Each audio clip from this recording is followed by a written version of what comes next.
शिनारी ताकि दुनिया में हम चले, जहाँ हर दिन नए रंग गले, सहपाठी शिक्षक खेल कूद में हर दिन कुछ नया हम सीखे।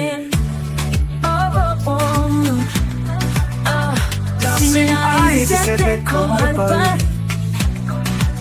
मेरी जिंदगी है जैसे कोई Kata है गुलाबी जंजीरों की, कादू और दंदेश के वास्ते, मंजिल मगर दो रास्ते, दिल ने लिया अहिंसा का शपथ, रतन ने चुना था अग्निपथ, एक सत्याग्रह और दूसरा हथियार, तो मैं डरते रहे तो यार, दिल में फंसा था आजादी का सपना, भारत माँ के वो बेटे बने बच्चों, मैं तुम्हें एक ऐसे आदमी के बारे में बताता हूँ जिसने बिना तलवार उठाए दुनिया बदल दी। उनका नाम मोहनदास करमचंद गांधी था, लेकिन सभी उन्हें महात्मा कहते थे, जिसका अर्थ है महान आत्मा। पिताजी, वह बिना हथियारों के कैसे लड़ सकता था? क्या ब्रिटिश सैनिक इसके लिए बहुत ताकतवर नहीं थे? यही इसकी खूबसूरती है। गांधी अहिंसा में विश्वास करते हैं, जिसका अर्थ है अहिंसा। उन्होंने सिखाया कि जो सही है उसके लिए खड़े होने के लिए आपको मुट्ठियों या बंदूकों से लड़ने की जरूरत नहीं है। इसके बजाय आप सत्य और शांतिपूर्ण प्रतिरोध की शक्ति का उपयोग करें। लेकिन शांतिपूर्ण प्रतिरोध का क्या मतलब है? आप कैसे विरोध कर सकते हैं और फिर भी शांतिपूर्ण रह सकते हैं? इसका अर्थ है अन्यायपूर्ण कानूनों का पालन करने से इनकार करना या अन्याय में सहयोग करना, लेकिन क्रोध या हिंसा के बिना ऐसा करना। उदाहरण के लिए, गांधी जी ने सत्याग्रह नामक एक आंदोलन का नेतृत्व किया। यह शब्द उन्होंने ही गढ़ा था। इसका अर्थ है सत्य की शक्ति। उन्होंने दिखाया कि साहस और दृढ़ संकल्प किसी भी हथियार से अधिक शक्तिशाली हो सकते हैं। क्या यह सचमुच काम करता है? मेरा मतलब है, अंग्रेजों ने इतने बड़े देश पर शासन किया। बहुत खूब, लेकिन क्या अंग्रेज अत्याचारी नहीं है? क्या उन्होंने उसे रोकने की कोशिश नहीं की?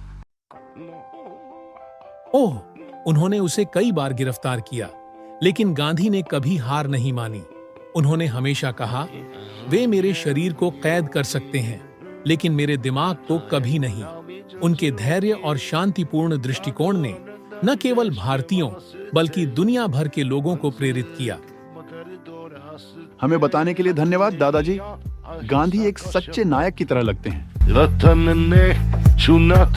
अहिंसा के सिद्धांतों से प्रेरित होकर नाना और रतन दादू ब्रिटिश राज के खिलाफ लड़ाई में साथी देशभक्तों के साथ हाथ मिलाकर सड़कों पर उतरे। वंदे मातरम। अंग्रेज भारत छोड़ो, भारत माता की जय। नाना के साथ नियति से बंधे और उद्देश्य से एकजुट मित्र रतन दादू भी चल रहे थे।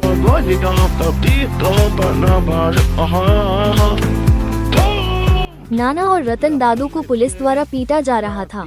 इसके बावजूद उन्होंने विरोध नहीं किया और चिल्लाते रहे, वंदे मातरम। अंग्रेज भारत छोड़ो, भारत माता की जय। हथियार से दूसरे ने चुना। नाना और रतन दादू गंभीर रूप से घायल हो गए और उन्हें इलाज के लिए अस्पताल में भर्ती कराया गया। अहिंसक स्वतंत्रता आंदोलन का समर्थन करने वाले नाना ने रतन दादू के साथ बहस की, जो पहले अहिंसक आंदोलन में थे, लेकिन ब्रिटिश पुलिस द्वारा पीटे जाने के बाद रतन दादू ने सशस्त्र संघर्ष का रास्ता चुना। रतन, तुम अहिंसक आंदोलन क्यों छोड़ना चाहते थे? मुझे लगा कि आप गांधी जी के सिद्धांतों में विश्वास करते हैं। कई वर्षों तक मैंने इस मुद्दे के लिए मार्च किया, विरोध प्रदर्शन किया और जेल गया। उस दिन जब हम शांतिपूर्वक प्रदर्शन कर रहे थे, तो ब्रिटिश अधिकारी सैंडर्स और उनके लोगों ने हमें जानवरों की तरह पीटा। हमारे 2 दोस्त मर गए। तब मुझे एहसास हुआ कि अकेले अहिंसा पर्याप्त नहीं थी। क्या वह अहिंसा की परीक्षा नहीं थी? गांधी जी हमेशा कहते थे कि उत्पीड़क की क्रूरता को उजागर करने के लिए हमें बिना प्रतिशोध के कष्ट सहना चाहिए। कष्ट सहन करें? उस दिन मैंने दोस्तों को खो दिया। आप एक आदमी से यह उम्मीद कैसे कर सकते हैं कि वह ऐसी भयावहता को देखेगा और जवाबी कार्रवाई नहीं करेगा? क्या हथियार उठाने से जल्दी आजादी मिलेगी? हिंसा केवल और अधिक हिंसा को जन्म देती है। अंग्रेजों के पास बंदूकें, तोपें और सेनाएं हैं। नमक मार्च, भूख हड़ताल, गिरफ्तारियां, क्या अंग्रेजों ने भारत छोड़ दिया? हमें सैंडर्स जैसे अंग्रेजों को मारना है। उन्हें पता होना चाहिए कि हमें पीटने का नतीजा क्या होगा। अहिंसा ब्रिटिश शासन की नींव हिला रही है। दुनिया उनकी क्रूरता देख रही है। अंग्रेजों को हमारे विरोध या हमारे दर्द की कोई परवाह नहीं थी। कभी कभी आपको आग से लड़ना पड़ता है। ठीक है, जैसी आप चाहें। हम चीजों को अलग अलग देख सकते हैं, लेकिन हम दोनों एक ही लक्ष्य चाहते हैं, एक स्वतंत्र और एकजुट भारत। हाँ, मैं सशस्त्र संघर्ष के लिए दीक्षित से जुड़ रहा हूँ। जैसे ही नाना ने अहिंसा का मार्ग चुना, रतन दादू ने उसी अंत के लिए और अधिक कट्टरपंथी साधनों की तलाश में छाया में कदम रखा। नाना ने अपना अहिंसक विरोध जारी रखा, जबकि रतन दादू गुप्त गतिविधियों में लग गए। दीक्षित दादा ने इमामबाड़ा के पास एक गुप्त ठिकाने में रतन और उसके साथियों को घरेलू बम बनाने का प्रशिक्षण दिया। हर विस्फोट के साथ रतन की अवज्ञा बढ़ती गई। उसका संकल्प उत्पीड़कों के खिलाफ अडिग होता गया।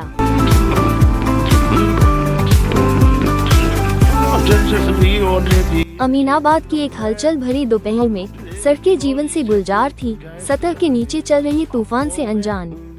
रतन दादू और दीक्षित दादा ने दृढ़ संकल्प के आवरण में अंग्रेजी पुलिस सार्जेंट सैंडर्स का पता लगाया, जो भारतीय प्रदर्शनकारियों के क्रूर दमन के लिए कुख्यात थे। जैसे ही सैंडर्स आत्मविश्वास से बाजार में चले, रतन और दीक्षित अंदर आ गए। उन्होंने सैंडर्स पर गोलियां चलाईं और वे अमीनाबाद की सड़कों पर अराजकता छोड़कर भीड़ में गायब हो गए। ब्रिटिश अधिकारी सैंडर्स की हत्या करने के बाद रतन दादू और दीक्षित दादा इमामबाड़ा के पास एक गुप्त आश्रय में चले गए।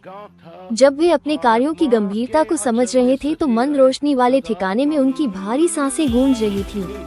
माहौल तनाव से भरा हुआ था, लेकिन उनका दृढ़ संकल्प अडिग रहा, क्योंकि वे अवज्ञा के अपने साहसिक कार्य के अपरिहार्य परिणाम के लिए तैयार थे। हमने यह कर लिया है रतन। सैंडर्स चला गया, तानाशाह मर गया है। अब पीछे मुड़ना संभव नहीं है दीक्षित। हमने सिर्फ एक आदमी को नहीं मारा, यह उनके उत्पीड़न का प्रतीक था। मैं बस यही आशा करता हूँ कि वे आगे के मार्ग को रोशन करने के लिए पर्याप्त रूप से प्रज्वलित हों और सब कुछ नष्ट न कर दें। आजादी नहीं दी जाती, इसे ले लिया गया। सैंडर्स एक कदम था। लड़ाई खत्म नहीं हुई है, यह अभी शुरू हुई है। पुलिस ने कोई समय बर्बाद नहीं किया और भारी हथियारों से लैस पुलिस बल तेजी से इलाके के आसपास के ठिकाने की ओर बढ़ गया। धुंधली घनी हवा और रात में गोलियों की आवाज गूंजने से ठिकाना युद्ध के मैदान में बदल गया। भीषण गोलाबारी में रतन दादू और दीक्षित दादा बहादुरी से लड़े। लगातार हमले के कारण उनके शरीर कमजोर पड़ गए। रतन दादू की मृत्यु के कुछ दिनों बाद भारत स्वतंत्र हो गया, लेकिन उनकी पत्नी शांति दादी अपने दो बेटों गणेश और कार्तिक के साथ संकट में थी, जिन्हें मैं मामा कहकर बुलाती थी, क्योंकि मेरी माँ मेरे नाना और नानी की एकमात्र संतान थी। नाना ने माँ को कभी यह एहसास नहीं होने दिया कि वे अपने पिता के बिना हैं, क्योंकि नाना और नानी ने उन्हें हमारे परिवार का हिस्सा होने का एहसास दिलाने के लिए हर तरह से काम किया। जैसे जैसे गणेश मामा और कार्तिक मामा बड़े हुए और कानून की पढ़ाई की, वे नाना के साथ लखनऊ की अदालतों में निजी कानून प्रैक्टिस में शामिल हो गए।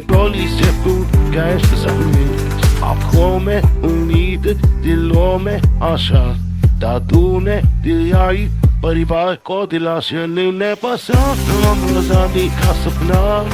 भारत माते वो बैठे पाने नाम,